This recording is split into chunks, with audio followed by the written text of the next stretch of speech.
अरे सिद्दीकी क्या कर रहे हो और कैसे कर रहे हो? वुज़ू इस तरह किया जाता है? अरे कल इतने एहतिमाम से प्रिंसिपल के पास गए थे, अदब से खड़े थे, आज अल्लाह के दरबार में जाना है और इस तरह वुज़ू करेंगे? ना सुन्नत की रियायत है ना अदब की रियायत है। वुज़ू में इस चीज़ का एहसास ज़रूरी है कि आप अल्लाह के दरबार में हाजिर होने जा रहे हो, उस एतबार से वुज़ू करो। मैं आपको सिखाता हूँ कि वुज़ू किस तरह किया जाता है, सीखेंगे ना? देखिए मैं किस तरह वुज़ू करता हूँ। सबसे पहले आपको नियत करना है कि मैं वुज़ू कर रहा हूँ अल्लाह के दरबार में हाजिर होने के लिए।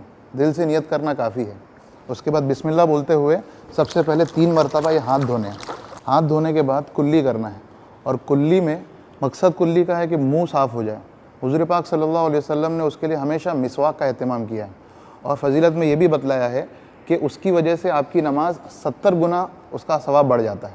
और हुज़ूर पाक सल्लल्लाहु अलैहि वसल्लम ने हमेशा उसका इस्तेमाल किया ताकि मुँह अच्छी तरह साफ़ हो। मिसवाक को पकड़ने का तरीका यह है कि आप उसको इस तरह पकड़ें और उसको घसने के टाइम पे इस तरह मलें, ऊपर नीचे ना मलें, ताकि आपके मसूड़े में तकलीफ़ ना हो जाए, और हर मर्तबा उसको धोएं। ठीक है?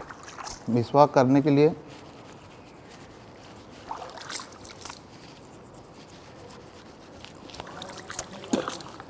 हर मर्तबा उसको धो के रखना ज़रूरी है, बगैर धोए उसको नहीं रखना चाहिए। और अगर आप मिसवाक ना हो तो आप उंगलियों के ज़रिए दांतों की सफाई कर दें।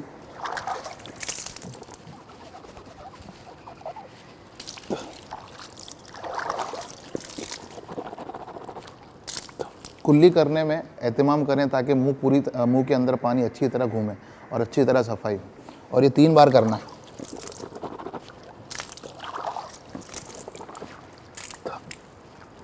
अगर रोज़ा ना हो तो गरारा भी करें ताकि अच्छी तरह सफाई हो सके। उसके बाद नाक की साफ़ करने का मसला है। नाक के लिए इस्तिंशाक का लफ्ज़ आया है। आपको उसकी तरीका यह है कि आप उसको दाएं हाथ से इस तरह पानी नाक में चढ़ाएंगे और उल्टे हाथ से नाक को साफ़ करेंगे। ऐसे 3 बार करेंगे और फिर छोटी उंगली से नाक की सफाई करेंगे। ठीक है? आप देखिए,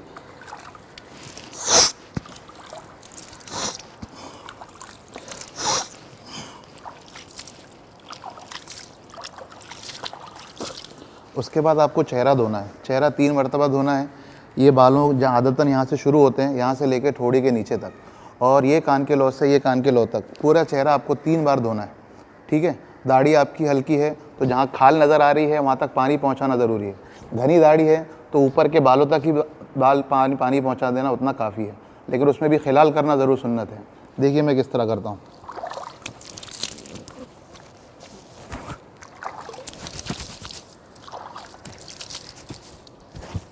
ये आपका 1 मरतबा हुआ।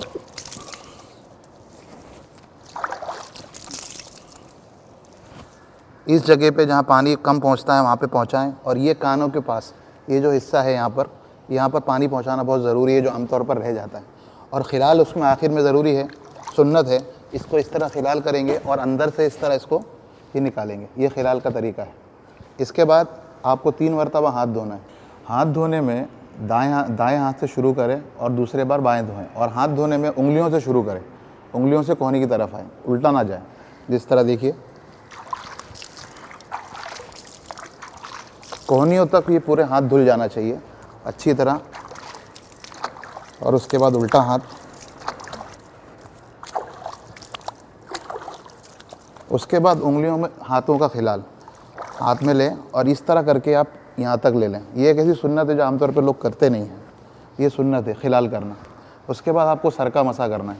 सर का मसे का तरीका ये है कि आप हाथ में पानी लें और उसको, ये जो 3 उंगलियां हैं, इसको सर के शुरू हिस्से पर रखें और उसको पीछे तक ले जाएं।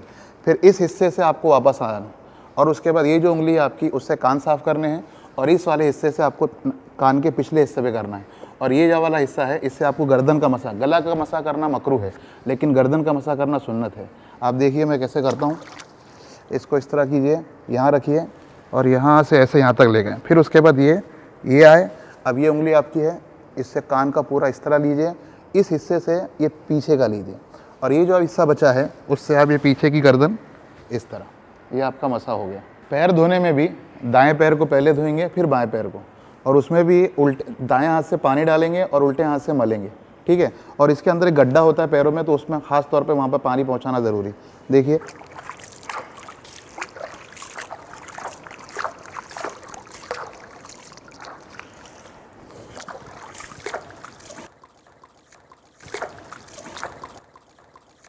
पैर धोने के बाद यहाँ पर भी खिलाल की सुन्नत है। तो खिलाल का तरीका यह है कि आप पानी लें और इस तरह पानी डालते जाएं और खिलाल करते जाएं। हालांकि पानी पहुँच जाता है, लेकिन ये एक सुन्नत है।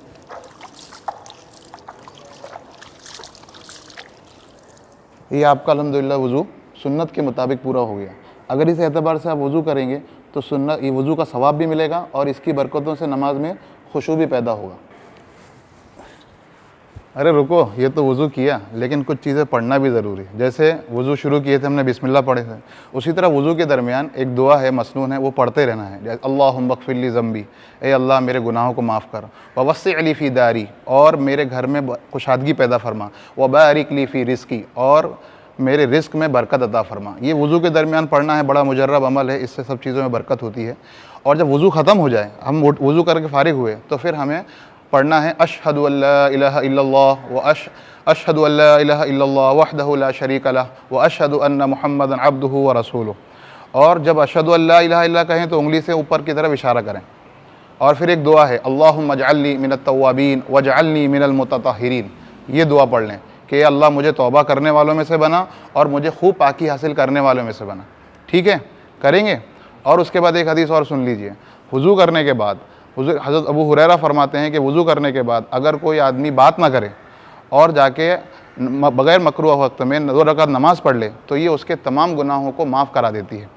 ठीक है, समझ में आया आपको? करेंगे ऐसा इंशाअल्लाह। ठीक है, अल्लाह ठीक, जज़ाकल्लाह। अस्सलाम वालेकुम।